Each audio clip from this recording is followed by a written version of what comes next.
Yeah, streaming is good. Good afternoon again. Oh, today there are like so many of you. Yesterday, what happened yesterday? On face-to-face labs, so being there physically is a good idea, simply so that you can get assistance. Okay. I was just tired yesterday. I watched it live.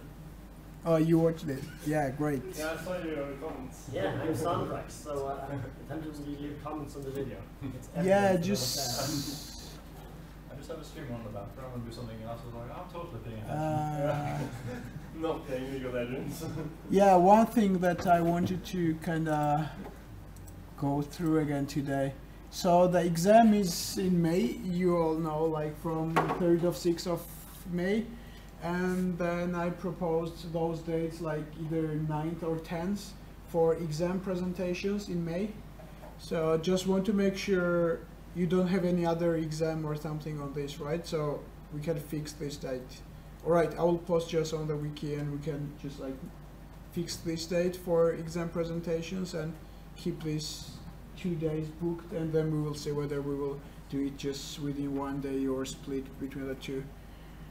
Yeah, that was the most important part. And also for the topic in 2 weeks, actually yesterday by majority vote we decided that we will go for animations like in 2 weeks, because next week there will be Ahmed talking about computer vision and Halvor having a presentation on Unity, and then in the week after that is actually the last lecture that is like something new covered.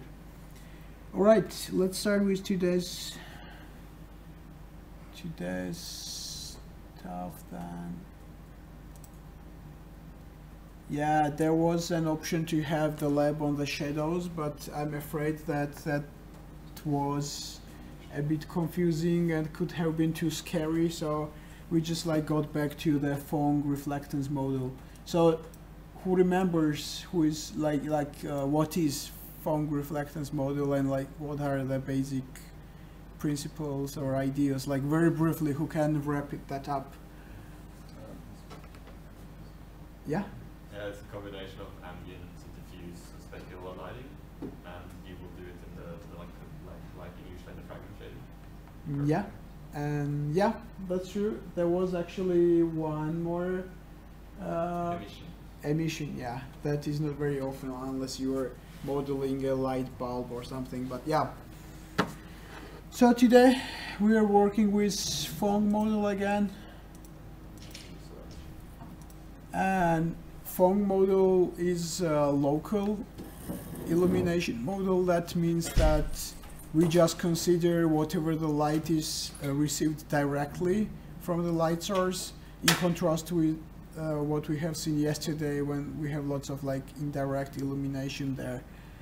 And yeah, some like definitions. Ambient light, that is the base light that is considered to be like there without any directionality.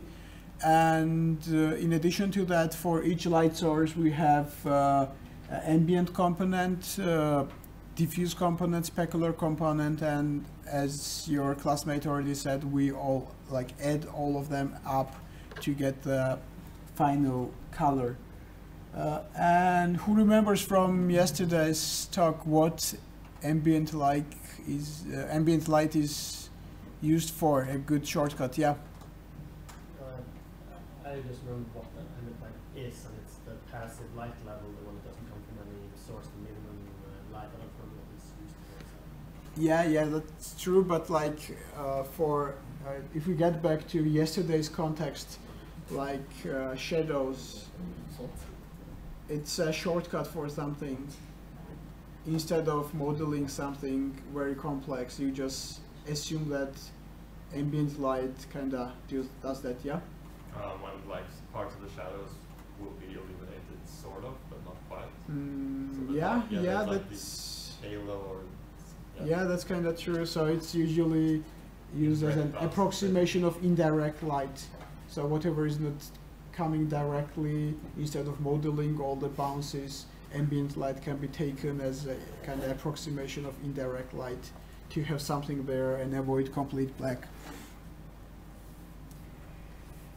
Yeah, that's like ambient light, and then there is diffuse component that is a reflection in all directions, and the reflection direction depends on the angle and normal, and also like diffuse texture map and color of the light and like surface material properties as well. And for a specular one, it's just like one-to-one reflection from incident angle. We have a normal that is perpendicular to the surface, and then it's reflected again in the same angle toward the other direction. So the perfect case of it is a mirror that has exactly one-to-one mapping. And then we have this gradation towards different kind of specular highlights. Yeah, that's more or less it. And yeah, here today the task is, I think, in comparison with shadows, pretty simple. You need to create a set light color method and create a new uniform where you will pass a color, light color, new color first, and then you have to use GLFW to take a keyboard input and enable switching between different colors for the illumination from the keyboard. That's one task. And Halvor wanted to add something on that. Yeah. So currently in the lab code, there's only lighting on, or the BinFong model is only for the nanosuit model, which we loaded last time. But we would also like you to implement lighting for the other shaders, so you have it on all the models in the scene.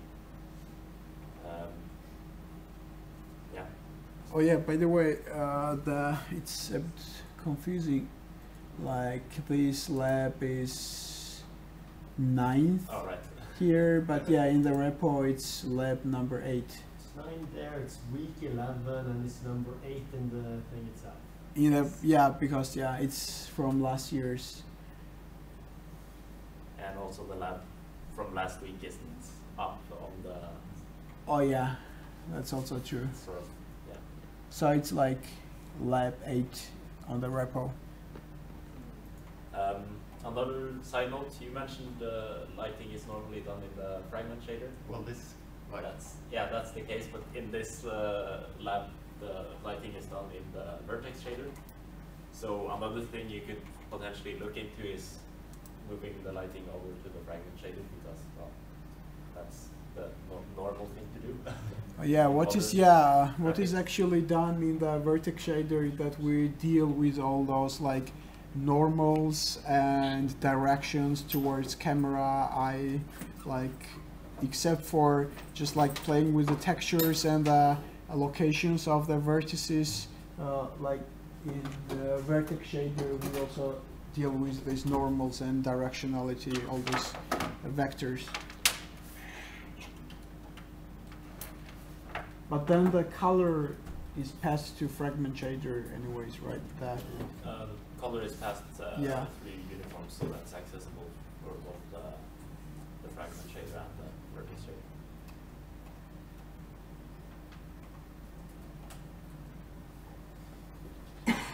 Yeah, but yeah, then you assign it to the light source.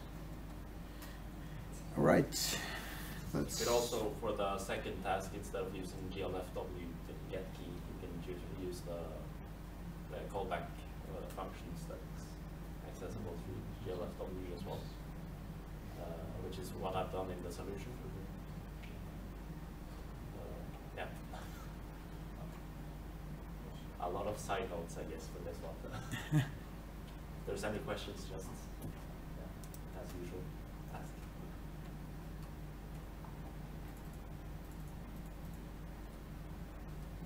All right.